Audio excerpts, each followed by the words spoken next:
What is up, you guys? Welcome back to my channel. All right, so in today's video, we are going to be talking about something really exciting that I am working towards right now, a goal of mine in my life. And drum roll, please. I am going to be competing in my first bikini competition. I'm so excited. It is something that I wanted to do for such a long time in my life. A little bit of background about me and why I'm doing this bikini competition.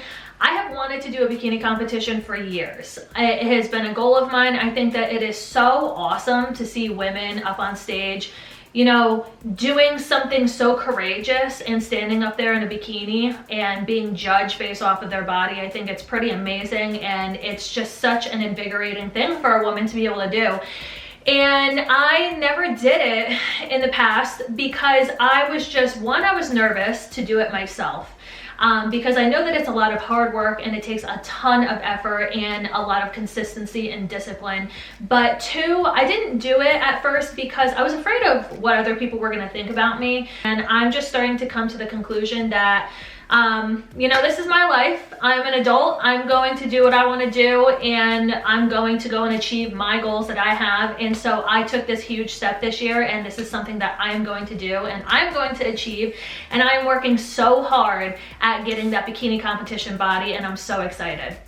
All right, so I'm not going to talk too much about how the bikini competition works right now because that's going to be in a future video. But basically there are multiple different categories that you can choose when you want to do a bikini competition. So I haven't gotten to any of that yet because I have yet to choose my bikini competition date. But like I mentioned, that will definitely come in a future video and we will discuss things a little bit more. So a lot of you are probably thinking right now, so Jess, like, how are you training for a bikini competition and what exactly do you need to do? So I'm going to tell you right now, I did hire my own coach. Now, a lot of you guys are probably thinking, well, if she is a personal trainer and a nutritionist, why in the world did she hire her own coach? Very good question. And my answer to that is, when it comes to training for a bikini competition, even though I know that I could have done it on my own, it's not easy. It's really not. And just like all of these other clients of mine choose me to be their coach for a multitude of reasons, but one of the reasons being accountability.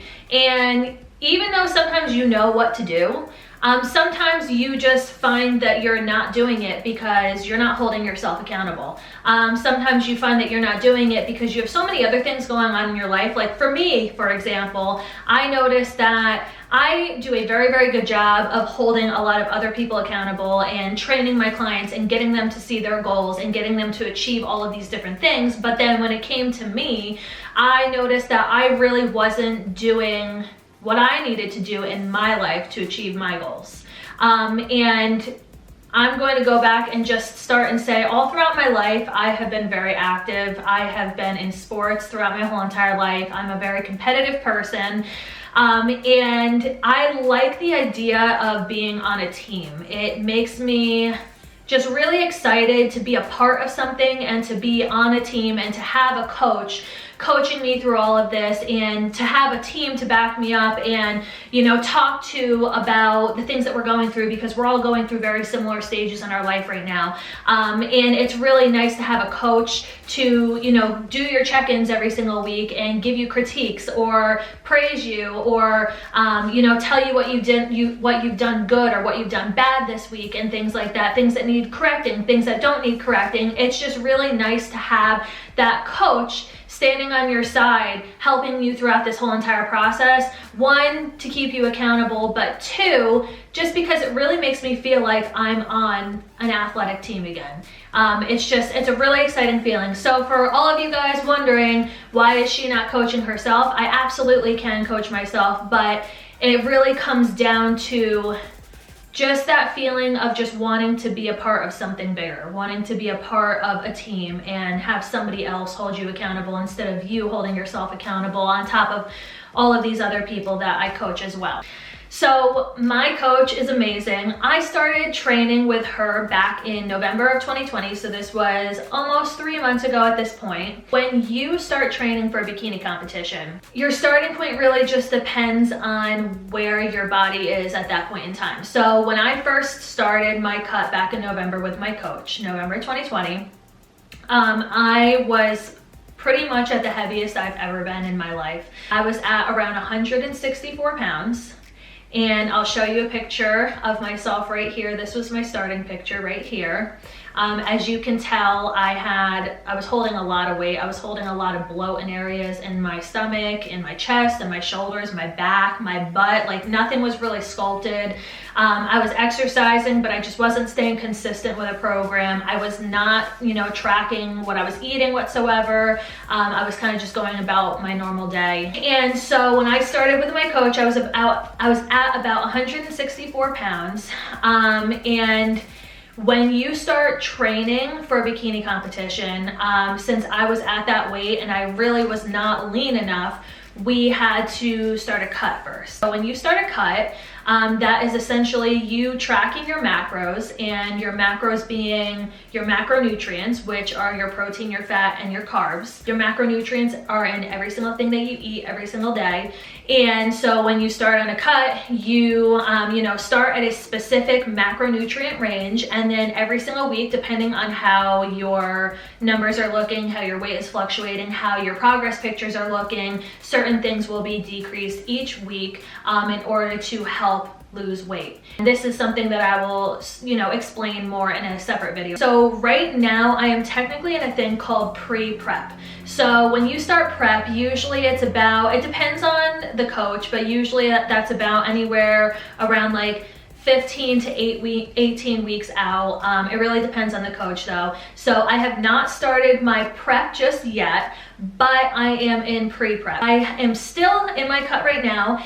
And I have dropped significantly in the macros that I am allowed to eat per week. So I just want to let you guys know that these numbers that I'm going to give you right now, nobody's numbers are going to be the same. So I do not want you to go out there and try to use these same numbers for yourself in order to try to lose weight, because it's not going to work. Every single person's macros are very, very different. It's dependent on their age, on their height, on their body weight, on their physical activity. Every single person is going to have different macros that work for them. So please do not try to use my numbers that I have for yourself to lose weight. If you ever wanted any advice or information, you can always email me, you can always message me or anything like that. I have an Instagram page that you can always DM me on, and I will pop that down right here, right now, and it'll also be in my description down below. Like I said, I am a personal trainer and a nutritionist, so I do this with my clients all the time. So if you really do want to start, honing in on your nutrition and honing in on your fitness and physical activity, then absolutely message me and we will get you started there. But we will get you started on numbers that work for you. So when I first started my cut in November, I started at 130 to 140 protein, 240 to 260 grams of carbs, and 55 to 65 grams of fat, which was honestly quite a lot. It was around like a 2,000 or so calorie diet, maybe 2,100 calories. And it really was not that hard starting out, just because I was obviously eating around that many calories per day as it was. I lost a significant amount of weight the first week because of the fact that a lot of times when you first start eating more efficiently and more nutrient dense foods, you tend to be a lot less bloated. So I'll show you the comparison between my week 1 and my week 2 picture right here. You will be able to see that there are slight changes. There's nothing too crazy. I'm going to let you guys know that you are not going to see changes in your body immediately. A lot of people out there have these thoughts in their head that they should see instant gratification, instant changes in their body, instant body weight changes, and that's just not ideal, and that's not going to happen. It's very unfortunate because the media and the internet and everything like that and all of these different companies out there really lie to society, and they really, you know, put this terrible image in females and males' heads, basically trying to explain that, oh, you can lose 30 pounds in 20 days, or if you take this magical pill, you're gonna lose 15 pounds in 2 days. And that's just not possible. That's not going to happen, and it's not sustainable at all. You do not want to significantly drop weight that fast, because I'm going to guarantee you right now, if you try to slash your calories that fast, you'll lose weight initially, but you're going to mess your metabolism up so much. You're going to stop losing weight. You're not going to have energy. You are going to be tired all the time. You're going to be moody. Your lifts are going to be terrible. You might have some hormonal imbalances. There's just a lot of different things that are going to end up happening to your body that are very negative. And then on top of that, like I already mentioned, you're going to stop losing weight, and it's going to be very, very, very hard, if not impossible, to start to lose weight again, because you've already dropped your calories down so low.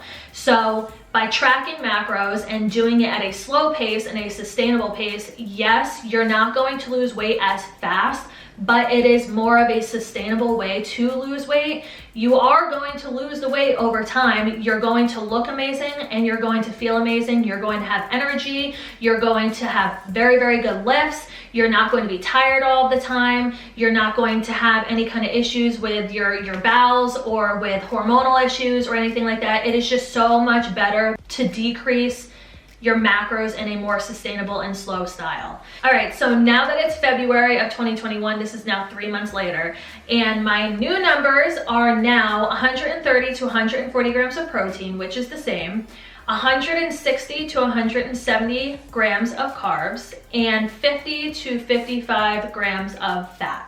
So as you see, my carbs have significantly decreased and my fat decreased slightly. There are reasons for this, which I will explain in another video to come. This has been within the past 12 weeks. So we really did not significantly just slash my calories in half. We have been doing very small increments each week to get to this point, and it's taken 12 weeks to get to this point. And as of right now, I'm down about like 16 to 17 pounds. This morning I weighed myself at 147.6, I think it was. I'm going to show you right here my starting picture at week 1, and then this is my picture that I just took yesterday actually for my week 12 check-in. So you can see that there are huge changes. I honestly have lost a lot of inches already so far. I've lost inches in my chest, in my waist, in my hips. I'm really starting to sculpt up in certain areas, and I'm really starting to get that bikini looking body, which is really, really exciting. So that is my 12-week transformation so far. I still have a very long way to come. I've been wanting to do these videos, and I want to update you guys on how my cut is going and when I start prep and how prep goes and how my bikini competition goes. I want to show you all the steps that I'm going through and what it's like to even do a bikini competition, because I know that there's not really a lot of videos out there that show that, and there's not really a lot of videos out there that show everybody, you know, going through the steps in order to get from point A to point Z. So I'm really excited to be making these videos for you guys, and I hope that you guys follow along on my journey. We do not have a date picked yet. We do plan on doing my competition in the fall of 2021 though. So I still have about like 6, 7, 8 months until I'm probably going to do my competition. I'm looking at a competition most likely in October, but we're not really too sure yet. I did just start my bikini posing this past week. It was about 2 or 3 days ago, which was really exciting and really fun. So I definitely plan on making a video to come showing you what my posing is like, and just kind of explaining to you how posing goes. And I have to tell you, it is hard. Like, I feel like there is such a bad stigma when it comes to bikini competitions, because I feel like a lot of people think that it's just some prissy girl up on stage with barely any clothes on, just showing off her body and all of that stuff. But it's really so much more than that. It is such a hard thing to get up there on stage in the first place, in front of a ton of people and in front of judges who are going to be literally critiquing every single part of your body. That takes so much courage, and that is honestly hard in itself. But even just to get on stage, all of the work that you have to put in just to get on stage, with going through your cutting phase, with going through, I mean, some people need to go through a reverse cut phase or a bulk phase first before they can even get on stage, because maybe they don't have enough muscle on their body. There's so much that you have to get through, physically, mentally, emotionally, in order to get on stage in the first place. And then on top of that, you also have to do the posing on top of that. And the posing is hard. You're posing in a bikini with nice high heels on, and you're twisting certain ways and flexing a certain way to make your body look as good as it possibly can. And I'm not gonna lie, it hurts. The first time I did my posing with my coach, my back was so tight because of the posing that you have to go through and because of the way you have to twist your body. So it is so much harder to do a bikini competition than people think. And I feel like all of the people out there who are bikini competitors, you know, you guys rock. You guys are so awesome, and you put so much hard work and effort into this, and I applaud every single one of you, because it is tough to do this and not enough people give you enough credit for it. I'm really excited to be doing this competition coming up in the fall, and I really would love for you guys to watch my journey, follow my journey with me, and ask questions as I go. I plan on making a ton of videos, a ton of update videos to let you guys know how my cut is going. Please do not forget to subscribe to my channel, like this video, share it around with your friends if they're interested in doing a bikini competition, and make sure to hit that notification bell up top so you get notified anytime I post a video. Hope that you guys have an awesome day. See you guys in the next one.